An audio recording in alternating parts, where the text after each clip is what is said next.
Jornal em Foque. Apoio Unisanta, Universidade do Grupo de Excelência do MEC. BocNews, o jornal gostoso de ler e bom de negócios.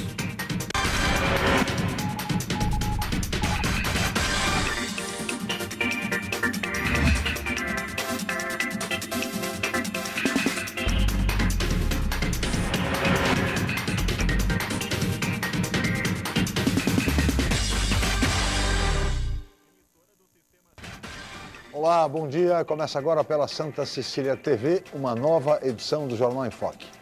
E nesta segunda-feira, 29 de junho, nós estamos ao vivo e recebendo com muito prazer o colega jornalista, consultor econômico e ex-secretário de Finanças da Prefeitura de Santos, Rodolfo Amaral, e o chefe do Departamento de Orçamento da Secretaria de Finanças da Prefeitura de Santos, o jornalista Fernando Wagner Chagas. Vamos agora às manchetes de hoje dos principais jornais e sites com a colega jornalista Cris Chalub. Bom dia, Cris. Bom dia, Chico. Bom dia a todos. Na Folha de São Paulo de hoje, próxima de calote, Grécia fecha bancos e limita saque. No estado de São Paulo, Grécia limita saques e fecha bancos. União Europeia teme colapso. Em A Tribuna, investir é a opção para a faculdade dos filhos. No BocNews, erosão, mudança na paisagem. Santa Portal. Ferroviários devem começar semana de braços cruzados no Porto de Santos. G1 Santos e região. Bertioga fica sem luz após incêndio em estação de energia. E no portal da UOL, após delação, dono da empreiteira UTC será convocado a depor na CPI. Chico? Obrigado, Cris. Muito bem. E diante da grave crise econômica que afeta o país, do desemprego que estamos vivendo, da inflação cada vez mais alta, enfim, e do contingenciamento de recursos públicos, sem falar nos desdobramentos da Operação Lava Jato, que cada vez mais se aproxima do Palácio do Planalto e das campanhas presidenciais da presidente Dilma e também do ex-presidente Lula. O fato é que, concretamente, os municípios no Brasil estão vivendo um período de muitas dificuldades. E diante desse cenário gravíssimo, algumas questões precisam ser colocadas, como, por exemplo, como os municípios estão lidando com essa grave crise econômica. De que maneira estão honrando os compromissos, principalmente os compromissos para este ano. Especificamente no caso de Santos, como a Prefeitura de Santos, quais os impactos da crise na Prefeitura de Santos, especialmente no orçamento público, já que um dos nossos convidados de hoje é o chefe do Departamento de Orçamento.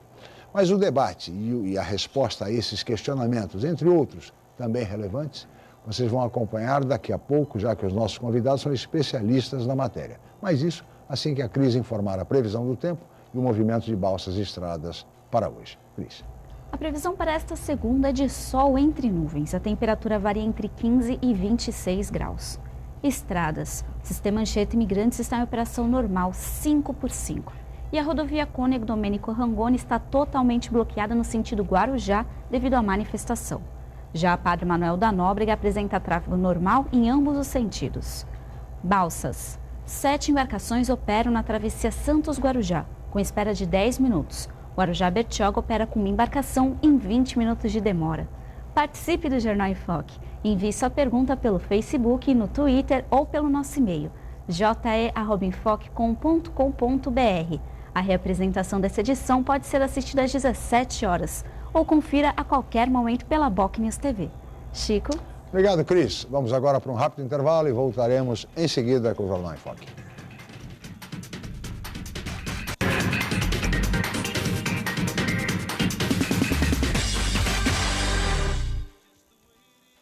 A Universidade Santa Cecília oferece cursos de mestrado inéditos na região e recomendados pela CAPES, com professores altamente capacitados. Mestrado em Ecologia e mestrado em Engenharia Mecânica. Aproveite descontos especiais e financiamento em até 36 meses. Inscrições abertas. www.unisanta.br/mestrado. Informações 3202-7100, ramal 7259. Universidade Santa Cecília, entre as 9% melhores do país.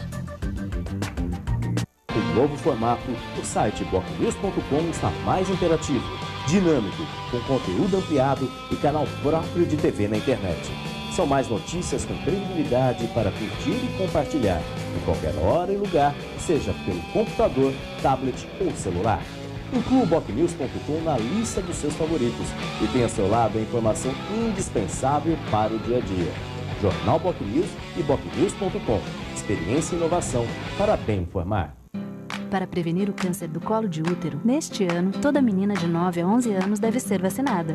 Procure uma unidade de saúde do SUS ou fique atenta ao período de vacinação nas escolas. Vacinação contra o HPV. Proteção para a menina, saúde para a mulher.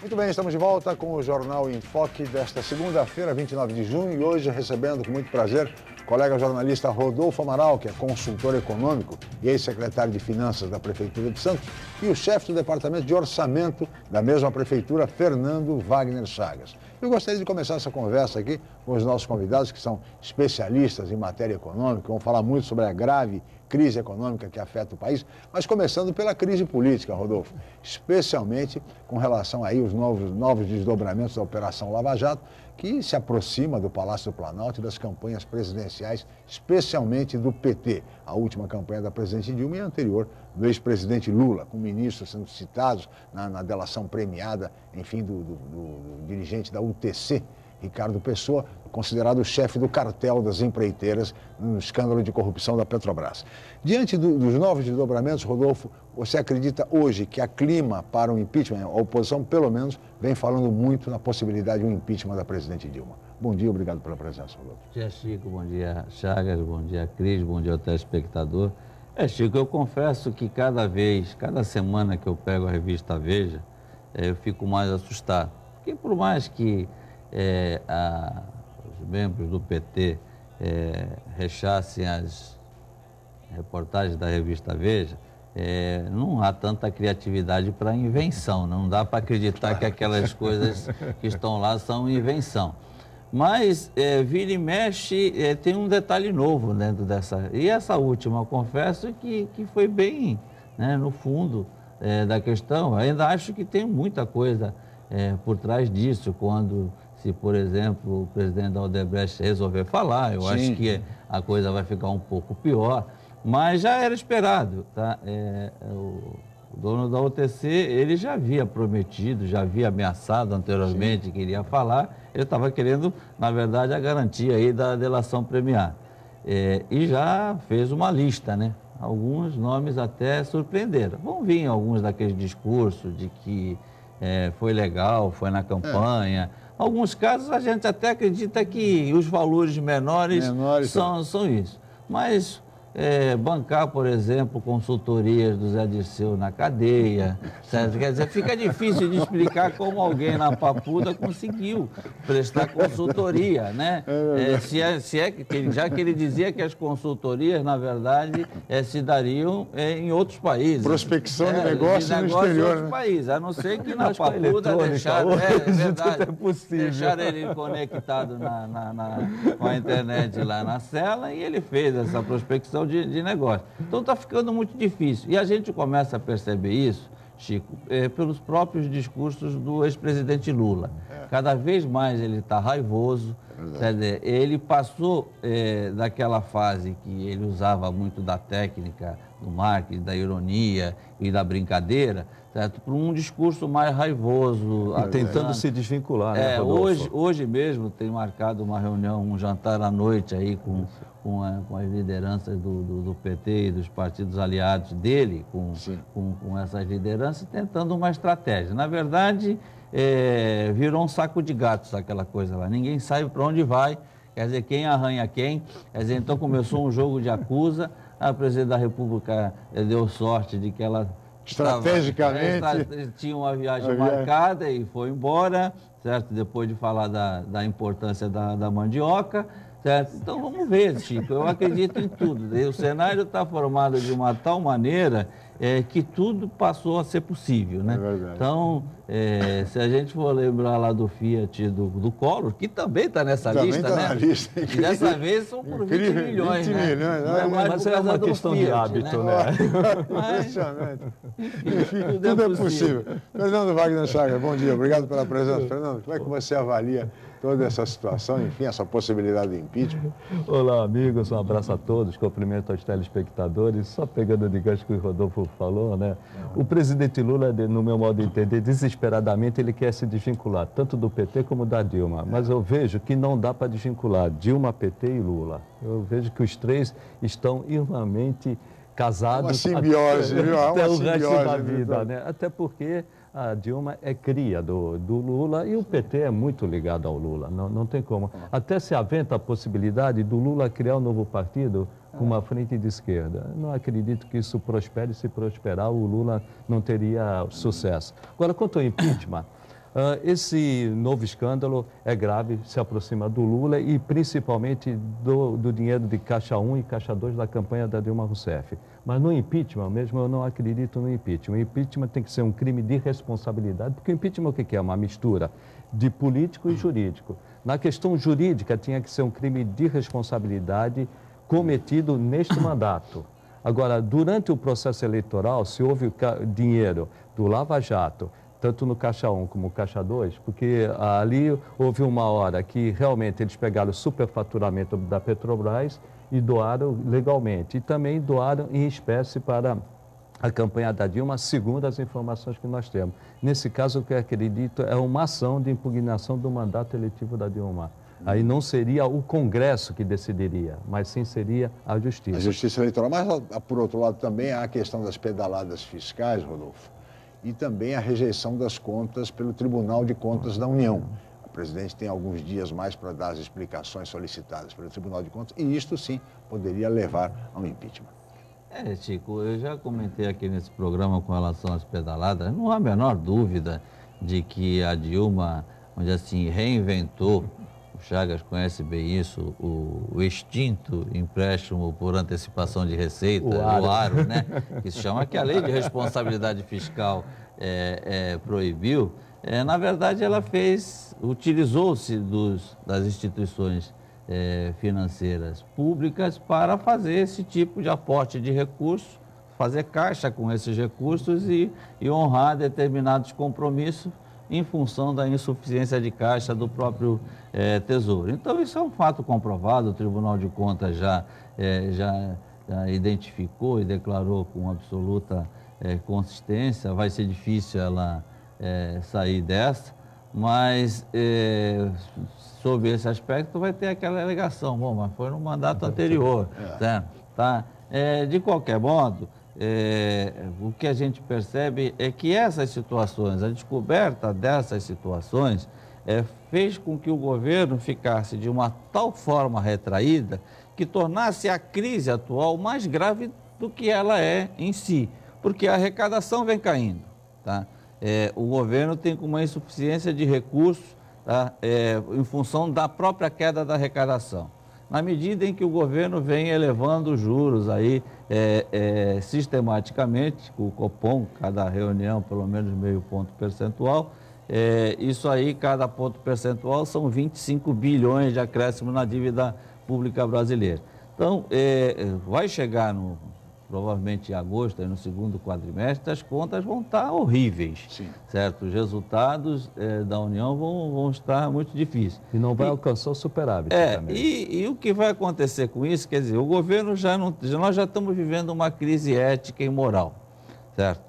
O Congresso Nacional parece que só se preocupa consigo mesmo com essa reforma política que não saiu do mesmo lugar, tá? Então, esse cenário de desconfiança associado aí ao câmbio, associado à questão dos juros, fez com que o empresariado se retraísse e alguns segmentos, principalmente na área industrial, tá, começasse a promover demissões em série, as indústrias aí na área automobilística paralisando as atividades, enfim. Os cenários até o final do ano aí, próximos meses, de fato, vão ser muito preocupantes para todos, porque não existe coisa pior da economia de você não saber para onde ir.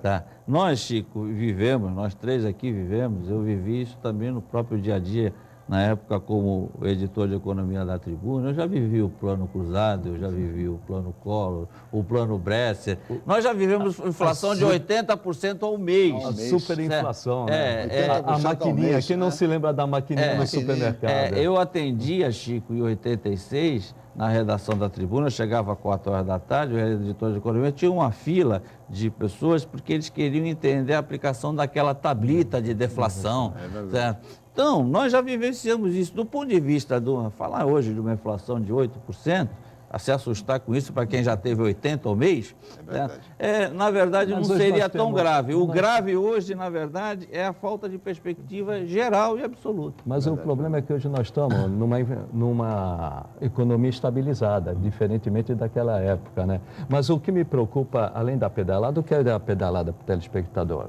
Vamos dizer, o cidadão chega no fim do mês, ele não paga as suas contas e adia as suas contas para o ano que vem. Ele fala, as minhas contas fecharam. O que eu ganhei, eu paguei as contas. Mas não, ele ficou devendo para o ano seguinte. Isso no poder público não pode. Não pode, isso são as chamadas pedaladas. Mas quando que é pedalada? Adiar o pagamento das suas dívidas para o ano que vem e usando, inclusive, recursos, BNDES, Banco do Brasil e Caixa, como o Rodolfo falou, a lei de responsabilidade fiscal veda. Pior do que isso, o que eu vejo no caso da Dilma. Também não vejo um impeachment devido àquilo, foi no mandato anterior, mas cabe sim uma ação de improbidade administrativa. Foi que ela fez um contingenciamento, que é o contingenciamento? É a limitação dos gastos orçamentários, dos recursos orçamentários. Ela publicou, ela assinou um decreto determinando a limitação dos gastos orçamentários e ela mesma fez um crédito suplementar. O que é um crédito suplementar? Ela trouxe mais recursos para o orçamento. Aí que eu acho o grave erro da Dilma. Aí ela assinou, ela publicou um decreto que não podia aumentar os recursos orçamentários e ela mesma aumentou os recursos orçamentários. Isto aí é muito grave, eu não vejo defesa. É lógico, os advogados da União vão arrumar uma maneira de defender, mas concretamente eu vejo muito difícil explicar isso para o Tribunal de Contas. E quanto ao Brasil, pegando também o que o Rodolfo falou, a minha maior preocupação hoje do Brasil, além da falta de confiança dos empresários, eu vejo o Brasil hoje com uma estagflação. O que é estagflação? PIB baixo, a economia crescendo pouco, aliás, tendo retração e a inflação alta. Nós vamos chegar no fim do ano com uma inflação de 9%. Sim. E um PIB negativo, o crescimento do PIB, uma retração de menos 2%. Eu acho isso o pior do mundo. E qual a confiança que o empresário vai ter de investir nisso? E o pior, nós podemos perder o grau de investimento. O que é perder o grau de investimento? O cidadão perdeu o crédito. Se o cidadão perder o crédito, ele não vai poder fazer nem empréstimo nem financiamento. Se o Brasil perder o grau de investimento, ele não vai buscar recursos lá fora, recursos externos, para investir principalmente em infraestrutura, que é o grande problema do país. Então, eu concordo com o Rodolfo, vejo a gente numa situação muito difícil e o pior, a política não tem ajudado. Toda vez que vai uma medida provisória, um projeto de lei para o Congresso, eles aprovam, de um lado, o corte de gastos, mas, de outro lado, eles aumentam o gasto equivalente ao corte de gastos. E vem por aí agora uma nova panaceia no Brasil, uma solução para todos os males, a exemplo do que foi a Constituinte no passado, e agora é a tese do parlamentarismo, Rodolfo. Aliás, hoje, no jornal, na Folha de São Paulo de hoje, o presidente da Câmara Federal, Eduardo Cunha, ele já concede uma entrevista defendendo o parlamentarismo como alternativa para a crise. E diz mais, diz que quer votar o parlamentarismo, uma emenda constitucional, rapidamente, ainda no mandato dele como presidente da Câmara, ou seja, até o ano que vem. Então, Rodolfo, ele já está negociando com as lideranças uma emenda parlamentarista com uma solução. O que te parece isso, Rodolfo? É mais uma panaceia, ou seja, vão vender essa ideia como uma solução para todos os males? Bom, Chico, de certa forma, a gente já está vivendo o parlamentarismo, né? O primeiro-ministro é o Levi, né? Deram todos os poderes para ele. Só não sabemos quem é o presidente, se é a Dilma ou se é o Michel Temer, né? Porque a Dilma está... Hoje é o Michel Temer, porque ela está viajando. Agora, eu não acredito que o parlamentarismo viesse a resolver alguma coisa no país nesse momento, nesse cenário, ou até mesmo dentro da própria cultura do povo brasileiro, porque ia cair, o primeiro-ministro ia cair a cada 3 meses. Ia durar 3 meses. Você tem vez, técnico de futebol. Toda vez que apresentasse o relatório quadrimestral de prestação de contas, ia cair. Que no treinador de futebol é mais ou menos assim. Então, eu acho que falta, Chico, o que eu venho lamentando profundamente em todo esse cenário, porque por mais caótico que ele seja do ponto de vista econômico, eu ainda acho que a gente tem elementos, consistência aí para superá-los. Não de imediato, mas em 2 ou 3 anos no máximo. O que falta no Brasil hoje, e que eu lamento, quer dizer, não é hoje, está faltando há pelo menos 50 anos, na verdade, inteligência, tá? Conhecimento, planejamento. Então, o último planejamento aí que a gente lembra da história foi 50 anos em 5 do JK. De lá para cá não se falou mais em política industrial, em política agrícola.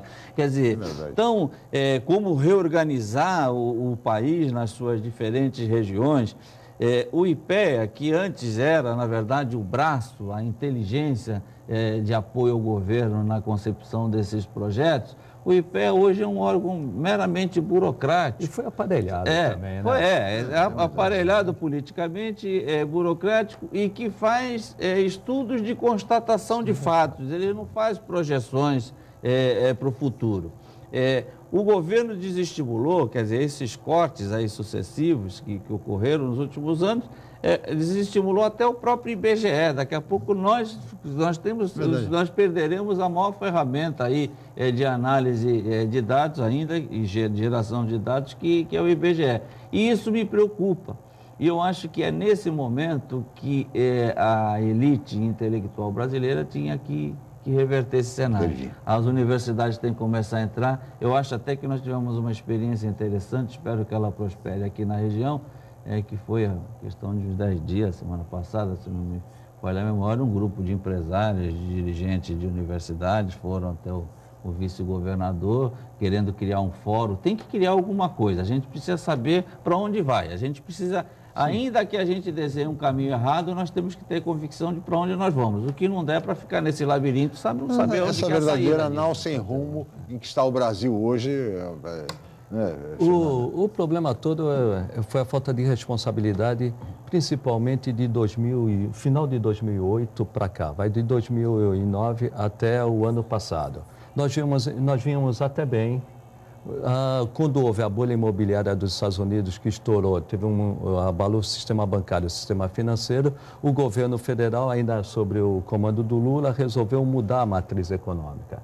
E qual foi a saída que seria momentânea e interessante? Aumentar o consumo para que sustentasse a economia naquele momento. Aquilo seria passageiro. Só que a Dilma gostou dessa medida macroeconômica e incentivou o consumo com despesa pública, aí que eu acho que foi o grande problema, a falta de responsabilidade e aumento do crédito. Com o aumento do crédito e aumento da despesa pública, sem a produção, sem investimento, desequilibrou. Criou esse problema que nós tivemos, desequilibrar as contas. Agora nós temos que consertar. E a par disso, dessa situação econômica, criada pela essa nova matriz econômica, junto com o Guido Mantega, junto com as pedaladas de Arno Agostinho, nós tivemos esse problema, né, de desvio de dinheiro público. Então se misturou uma má administração da economia de 2008 para cá, quando se incentivou o consumo com dinheiro público e crédito, quando deveria incentivar a produção, fora o desvio de dinheiro público que desalgou nesse escândalo. Primeiro, antes o mensalão, agora o petrolão, que a Lava Jato está falando. Essas duas questões, a política e a econômica, desmoralizaram o país e perdeu aquela confiança que o Rodolfo falou, do empresário investir. E nós chegamos num ponto em que está chegando ao último elo dessa cadeia, que é o desemprego. Aí, quando chega desemprego, qualquer político fica desesperado. E eles estão tentando arrumar uma solução imediata. Aqui parlamentarismo?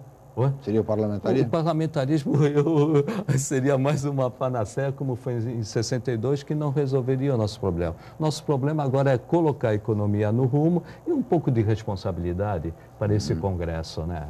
Falta responsabilidade. Eu só acrescentaria nessa análise, Chico, um aspecto seguinte, que era previsível. Nós chegamos na época a fazer programa e falar sobre essas situações também. Quando se ampliou o crédito, e a medida foi correta, é evidente, porque a utilização do crédito, o nível no Brasil era muito baixo. Só se esqueceu de que isso tem um fator esgotamento. Tá? Não adianta você permitir, por exemplo, que as classes mais baixas tenham acesso, por exemplo, a um financiamento de automóveis em 80 meses. Sim. Tudo bem, ele vai assumir lá a prestação de R$500 no automóvel, mas ele vai ficar 80 meses sem comprar mais nada, porque ele foi no limite da sua capacidade de endividamento com aquele bem. E tem a manutenção também daquele bem. Claro. Chico, eu estou concluindo um trabalho essas semanas sobre a questão aí da expansão da frota de veículos. É impressionante nesse período da abertura de crédito, o volume de crescimento da frota de veículos nas cidades do litoral sul. É uma coisa assustadora. São índices, às vezes, 3 vezes maior do que a média nacional. Certo? Ou seja, as pessoas precisavam dessa locomoção até para vir a Santos, o transporte é carente nisso, então vou comprar um carrinho popular e tal. Só que ele comprou o carrinho popular, tem que pagar a prestação, tem que uma manutenção, tem que colocar o combustível. Então, esse dinamismo é que o governo não conseguiu alcançar. Tá? Ou seja, isso aqui tem um fôlego até um determinado momento. O modelo se esgota. Chega num momento, o modelo se esgota. E só acrescentando ao que o Rodolfo falou, ele compra um carro, ele não pode trocar o carro, mas ele compra uma geladeira, ele não vai comprar uma segunda geladeira. Ele comprou uma TV, ele não vai comprar uma segunda TV. Ele vai comprar uma máquina de lavar roupa, ele não vai comprar. Além disso, dele não comprar porque ele já está satisfeito, houve um endividamento muito grande da família brasileira. E neste momento, ele fica entre o endividamento e também o consumo. Ele vai o quê? Em vez de consumir, porque ele vê que a situação está ruim, ele vai tentar acertar suas contas. Uma economia recessiva, aí vai atingir até a prestação de serviço, que é o que estava mantendo o Brasil. Então, nós vamos chegar num momento onde o governo federal e as pessoas em particular vão ter que pôr suas contas em dias para daqui a 2, 3 anos a gente se recuperar, principalmente com investimento. Mas, enquanto isso, você imagina uma situação assim, esse grau de endividamento do cidadão, da família brasileira, associado ao desemprego que está crescendo e que já atinge a mais de 1.600.000 brasileiros. Nós vamos continuar falando mais sobre economia no próximo bloco. Nós voltamos já com o Jornal em Foque.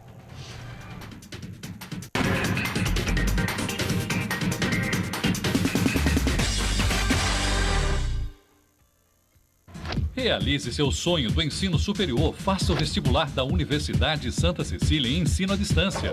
Cursos de pedagogia, gestão ambiental, gestão de recursos humanos, gestão financeira, logística, marketing, processos gerenciais e segurança pública. Vestibular Universidade Santa Cecília em ensino à distância. A menor distância entre você e o mercado de trabalho. Informações 3202-7101. Inscreva-se já. www.unisanta.br/vestibular. Já se sabe que a comunicação é fundamental para se alcançar o sucesso. Sem ela, tudo fica mais difícil. Mas só uma empresa com experiência comprovada pode oferecer soluções em comunicação adequadas às necessidades de seus clientes, com menor custo e maior benefício. Enfoque, há 25 anos inovando na comunicação regional. Acesse www.enfoquecom.com.br ou ligue 3238-3380.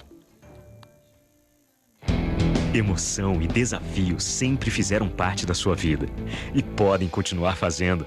Se você completa 18 anos até 31 de dezembro, aliste-se no serviço militar.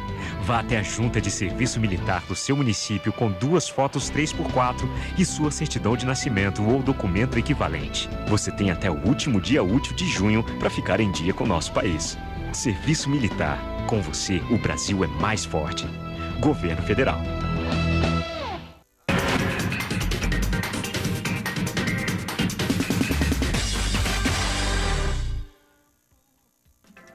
Muito bem, estamos de volta com o Jornal em Foque desta segunda-feira, 29 de junho. E hoje recebendo com muito prazer o colega jornalista Rodolfo Amaral, que é consultor econômico e ex-secretário de Finanças da Prefeitura de Santos, e também jornalista Fernando Wagner Chagas, que é o chefe do Departamento de Orçamento da Prefeitura Municipal de Santos. E agora temos perguntas de telespectadores. Cris, por favor. Isso mesmo, Chico, mas antes eu gostaria só de dar um adendo. Hoje nós não teremos a reapresentação do Jornal em Foque às 17 horas, mas vocês podem assistir depois do programa pelo nosso canal do YouTube, youtube.com/enfoquejornal, ou então pela Boc News TV. Mas vamos lá, a pergunta é do Uriel Vilas Boas. Ele diz o seguinte: uma recente delação premiada cita também um senador do PSDB paulista. Por que o destaque da imprensa atinge apenas o PT? A pergunta é que provoca a imprensa, porque quem a imprensa faz... Estamos aqui numa bancada de jornalistas. Deixa eu passar para o Rodolfo Amaral responder. Rodolfo Amaral.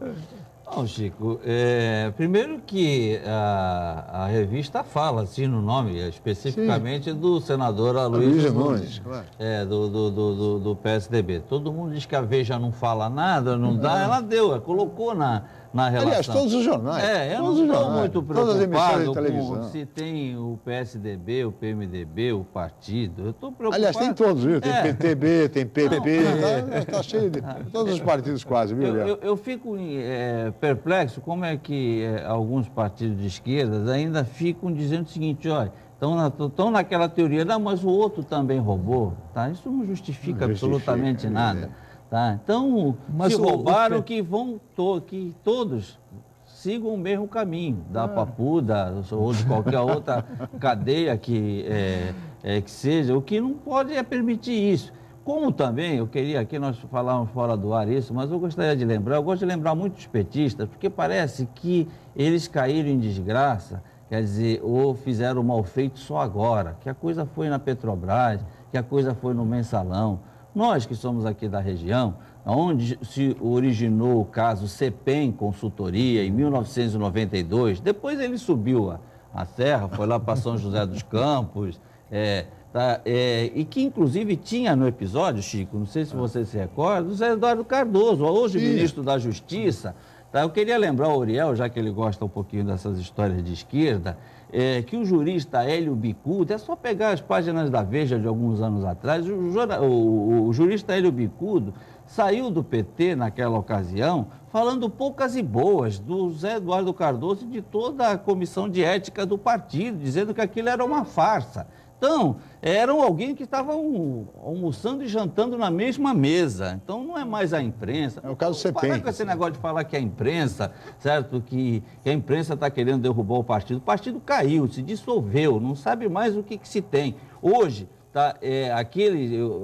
aquelas lideranças, inclusive locais aqui, a gente todo dia que pega o jornal, vê alguém querendo pular da canoa, querendo uma outra legenda e tal, porque ninguém mais quer ficar com a estrelinha no peito. Não é só ir para a rua, como diz o próprio Lula, né? O Lula recentemente chamou a atenção, porque eles pegaram todo mundo que estava de chinela havaiana na rua fazendo campanha, colocaram para dentro no gabinete de paletó e gravata, eles gostaram da coisa.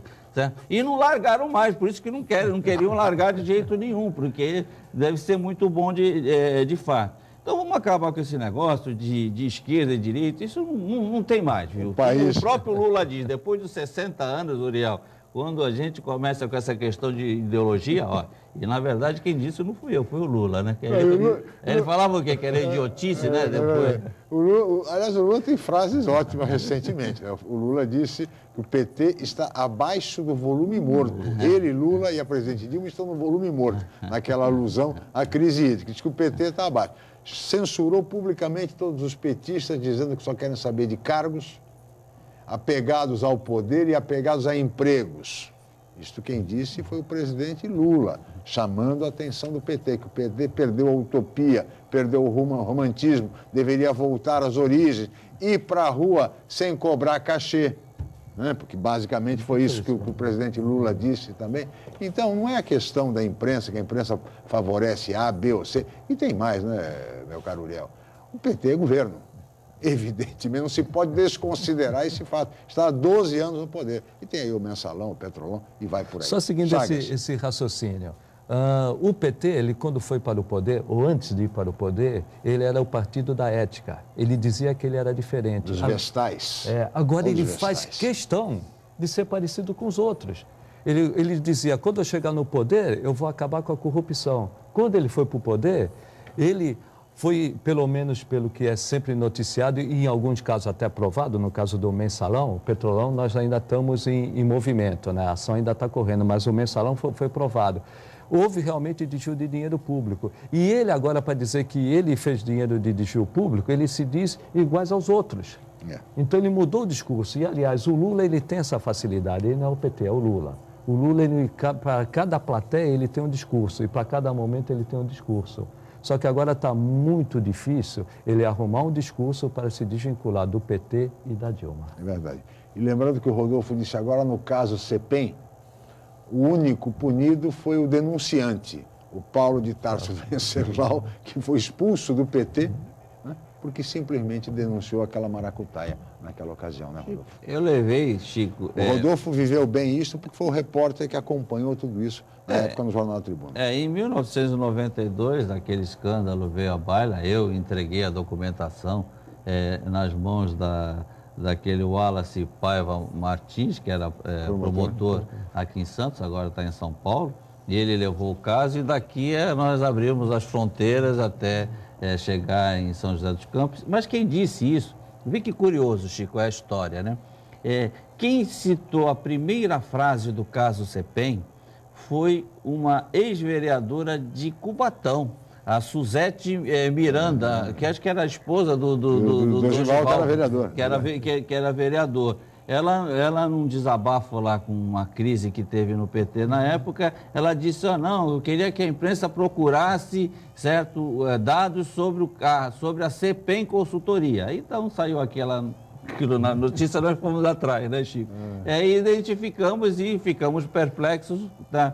Na época, só para o telespectador ter uma ideia, a CPEM Consultoria, que tinha contrato com a Prefeitura de Santos, ela tinha um direito a receber algo equivalente a 5% da receita do município. Chico, 5% da receita do município, com mais de 2 bilhões hoje, ela recebia por ano em Santos o equivalente a 100 milhões de reais por serviços, tá? Enganosos. Isso a gente provou, já mostrou. Eu entreguei 10, por ironia do destino, quando eu fui ser secretário de Finanças em 97, o então presidente da Comissão de Ética, hoje ministro da Justiça, José Eduardo Cardoso, para tentar... Comissão de Ética do PT. Do PT, para justificar que estavam apurando alguma coisa, mandou uma correspondência para as prefeituras onde a CPEM atuava, que levasse os documentos lá. Eu levei no sábado, fui notícia no Brasil inteiro naquela ocasião, porque eu cheguei com 10 quilos de documentos, de contratos que tinham na Prefeitura de Santos, quis entregar, a imprensa me viu, o Lucas Tavares, na época era repórter da Tribuna, comentou com os jornalistas que eu era o secretário de Finanças, veio a imprensa do Brasil inteiro, que querendo saber o que era aquilo, até porque nós é que tínhamos denunciado aquele fato. Entregamos aqueles 10... Eu me lembro do ministro, hoje, ministro da Justiça na época, dizendo para mim, me enxotando da sala lá do PT, lá em São Bernardo, dizendo o seguinte, não, você está querendo notoriedade. Eu falei, não, na época ele era vereador, né? Ele era vereador. Na época eu falei, não, vereador, eu sou secretário de Finanças da Prefeitura de Santos, está aqui o ofício assinado pelo senhor pedindo os documentos, eu estou trazendo os documentos. Agora, se eu tenho 10 quilos de documentos, o problema não é meu. E daí que começou a inimizade entre o presidente Lula e do José Eduardo, que dura até hoje. Tanto é que o presidente Lula está pedindo a cabeça do José Eduardo. Ele não aceitou exatamente a investigação que foi feita exatamente sobre o caso. Não, mas foi feita por causa do Hélio Bicudo. Exatamente, não por causa do José Eduardo Cardoso. Mas como houve um acordo nessa comissão, o presidente Lula não gostou à época e criou-se toda... Que diga-se de passagem, ele tinha... O dono da CPEM Consultoria cedia graciosamente o apartamento que ele morava. O compadre dele, Roberto Teixeira. Mera coincidência também, né, como há uma grande amizade do Marcelo Odebrecht, dono da Odebrecht, com o presidente Lula. Agora, no meio dessa crise, então, vamos trazer um pouquinho a discussão aqui para a nossa região. Fernando, eu queria ouvi-lo agora a respeito. Como é que a Prefeitura, especialmente a Secretaria de Finanças, você é chefe do Departamento de Orçamento, está lidando com essa crise, especialmente neste ano de contingenciamento de recursos, Fernando? De uma forma geral, todos foram atingidos. Diferentemente do governo federal, que pode cortar despesas de investimentos, por exemplo, o governo federal cortou 30% de investimento e apenas 2% de custeio. Investimento é aquilo que se faz em investimento em estrada e em obras. Sim. Em obras, estradas, rodovias, ferrovias. O governo federal como ele tem muitos recursos para investimento, ele vai lá e corta os investimentos. Os municípios não podem fazer isso. Os municípios, a maior parte dos recursos do município são para custeio. O que é custeio? É o dia a dia. Folha de pagamento e contratos de serviços essenciais para a população. Então, para os municípios não resta muita alternativa. Investimento não pode cortar, que são poucos. Então, o que tem que fazer? Cortar custeio, cortar o dia a dia. Cortar o dia a dia, como que eu vou cortar folha? Como que eu vou cortar um contrato de serviço essencial para a população? Etc. Merenda. Então, o que nós fizemos? Pedimos ao prefeito, à Secretaria de Gestão, junto com a Secretaria de Finanças, fizemos uma proposta para o prefeito aceitou. Cortar 50% das horas extras.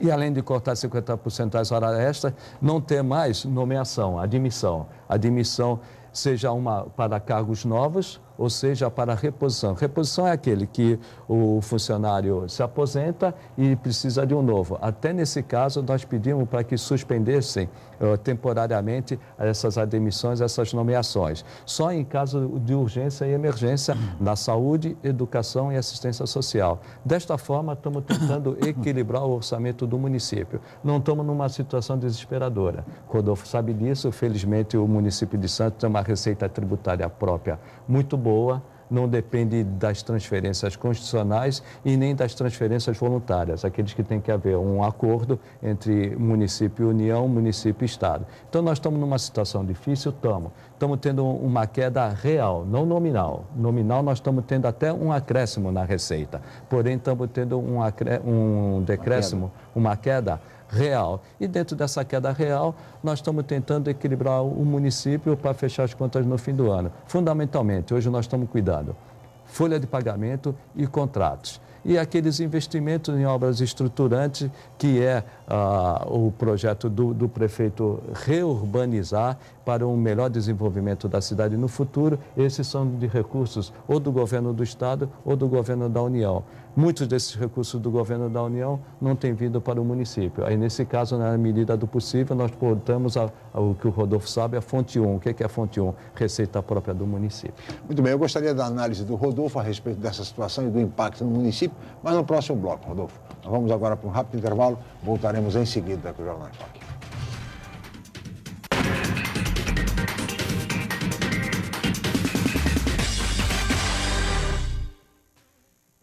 Academia Unisanta. Bem-estar, saúde e qualidade de vida. Mais de 80 aparelhos de última geração. Profissionais qualificados para orientar as atividades de modo personalizado. Ambiente agradável com muito conforto para todas as idades. Musculação é na Unisanta. Academia Unisanta. Dê uma força para a sua saúde. Informações 3202-7126. O novo formato, o site bocnews.com está mais interativo, dinâmico, com conteúdo ampliado e canal próprio de TV na internet. São mais notícias com credibilidade para curtir e compartilhar, em qualquer hora e lugar, seja pelo computador, tablet ou celular. Inclua o bocnews.com na lista dos seus favoritos e tenha ao seu lado a informação indispensável para o dia a dia. Jornal Bocnews e bocnews.com. Experiência e inovação para bem informar. A Santa Cecília TV não para de crescer. Você acompanha a maior programação regional em alta definição, HD, pelo canal 52.1 digital. Para isso, você só precisa de um conversor ou antena digital ligado ao seu televisor. Todos os seus programas favoritos da Santa Cecília TV em alta definição na TV aberta. Em alta definição pela TV aberta? Isso mesmo, você só precisa colocar o seu conversor de TV digital ou uma antena, caso seu aparelho já possua o conversor. É bem simples e rápido. Toda a programação da Santa Cecília TV pelo canal 52.1 digital. Santa Cecília TV, a TV que não para de crescer.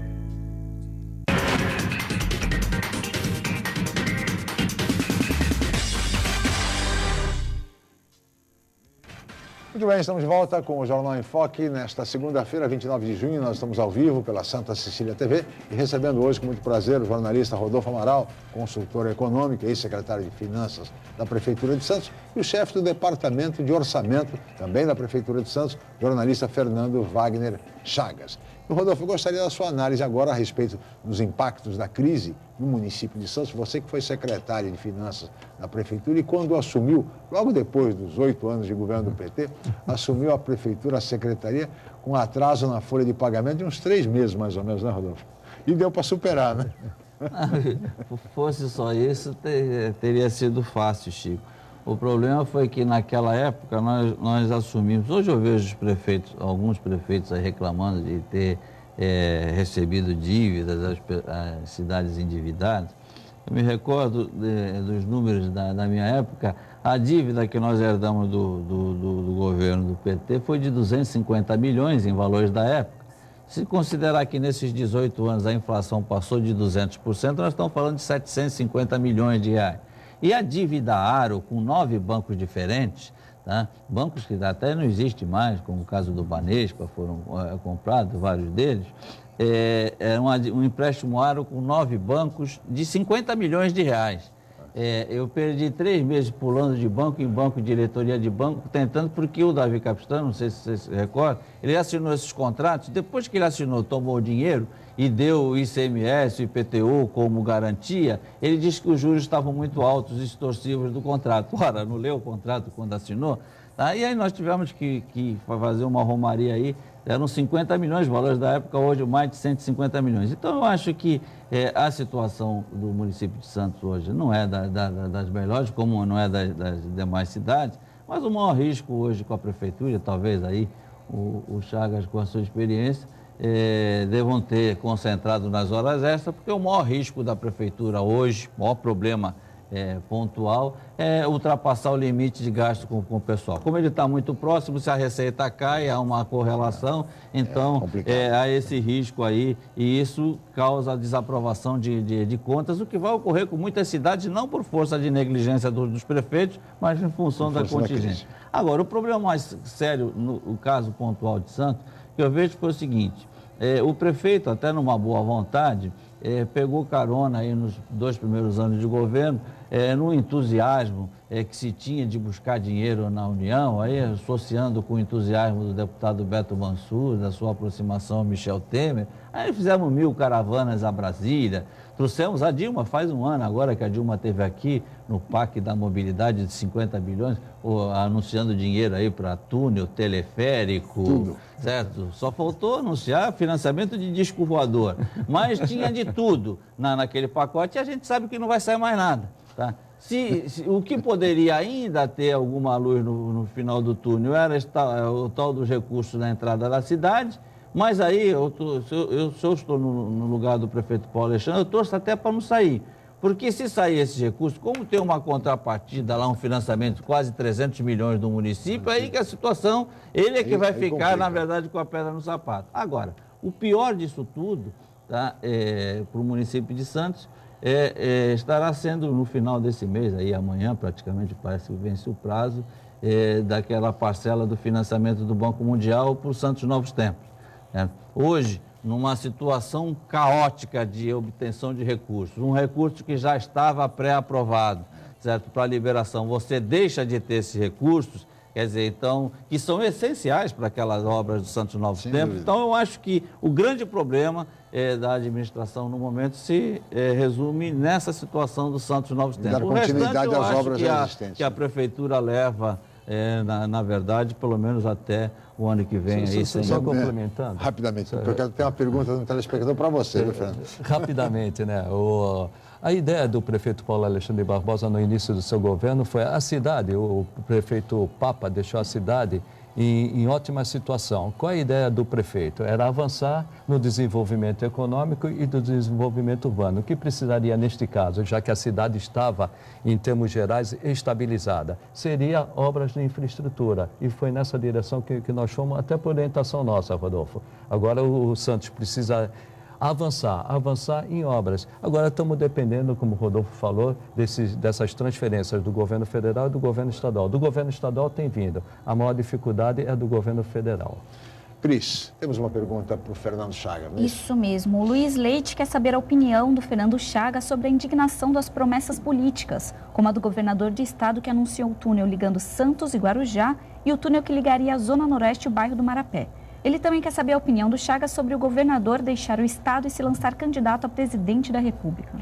Vamos por parte. A área técnica, tanto o túnel Santos-Guarujá como o túnel Zona Noroeste e Zona Leste, eles estão previstos e há 2 projetos em andamento e, na medida do possível, esses projetos serão implementados na Baixada Santista. Quando eu falo Baixada Santista, porque o Santos-Guarujá interessa tanto a Santos e Guarujá. E, logicamente, mais cedo ou mais tarde, o túnel também da Zona Noroeste sairá. Vai depender muito dos recursos desse contingenciamento do governo federal que nós estamos falando. Uma vez liberado, o projeto que ainda está em andamento, está em fase de elaboração em andamento, logicamente ele será concretizado. Quando o governador Geraldo Alckmin ser candidato à presidência da República, isso ainda não está em discussão. O governador Geraldo Alckmin está governando o estado de São Paulo. Se lá na frente houver possibilidade do governador Geraldo Alckmin ser candidato pelo PSDB, se assim o PSDB quiser, aí é uma outra história, um outro momento a discutir. O que nós precisamos hoje, tanto o governo do Estado, o governo da União e o governo municipal, é tratar de equilibrar as contas públicas para oferecer o melhor para toda a população, não só de Santos, mas de toda a Baixada Santista. Deixar a discussão de presidência da República para o seu momento oportuno. Rodolfo, você falou do limite prudencial, você falou de gasto, situação mais ou menos de equilíbrio, mas há uma questão preocupante. É a questão, por exemplo, das organizações sociais para a manutenção, enfim, funcionamento de um hospital do porte dos estivadores. O secretário, só para arrematar, o secretário de Saúde, Marcos Calvo, disse que o Hospital dos Estivadores, na sua plenitude, ele exigiria algo em torno de 1.300 funcionários. Bom, Chico, eu conheço muitas experiências de organizações sociais na área da saúde. Tem o caso de Bertioga, tem o de Praia Grande. Tá? Em primeiro lugar, vamos deixar claro o seguinte, é mais caro, tá? Mais caro. Bem mais caro, tá? Porque essas organizações vieram preencher aquela lacuna da falta de médico. Porque como os médicos do quadro não querem ficar prestando aquele serviço, então, para você trazer, você tem que trazer e traz toda uma tropa com um valor mais elevado. Agora, o que me preocupa em relação ao Hospital dos Estivadores, uma crítica que eu venho fazendo sistematicamente, é o seguinte, o empreendimento estava lá, eram 25 milhões, a obra agora parece que já superou 40 milhões, o custo, mas não é isso, é a sua funcionalidade.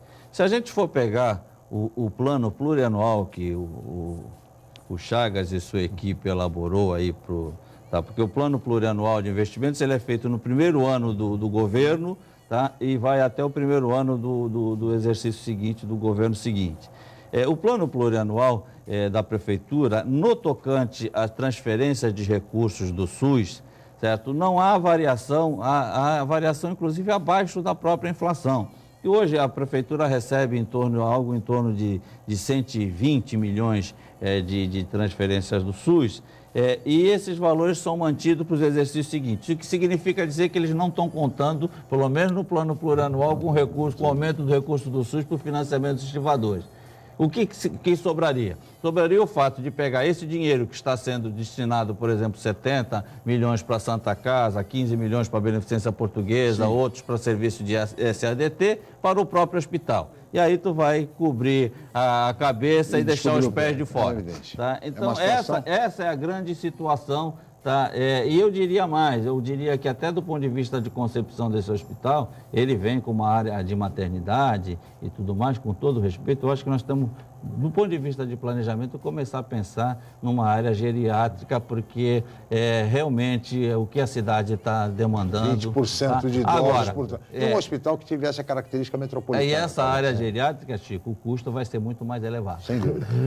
Rapidamente para encerrar, Fernando. Rapidamente, é nesse sentido, no que eu entendo, um hospital metropolitano, um hospital da região, que além do município de Santos aportar recursos para o custeio, também precisaria do Estado colaborar, e eu acredito que o Estado vai nesse sentido, para atender toda a população da Baixada Santista. E a União também, porque serão quase mais de 200 leitos à disposição da população da região metropolitana da Baixada Santista. E assim estamos chegando ao final desta edição. Eu gostaria de agradecer muito a presença do Rodolfo Amaral. Muito obrigado, Rodolfo. Mais uma vez. Obrigado, Fernando, mais uma vez pela participação. Um abraço. Obrigado ao Fernando Wagner Chagas, ao Rodolfo Amaral, Cris Chalub e a toda a equipe. Especialmente a você, telespectadores, meus agradecimentos pela atenção e pela audiência. Amanhã estaremos de volta em mais uma edição do Jornal em Foque. Mais uma vez, muito obrigado e até amanhã.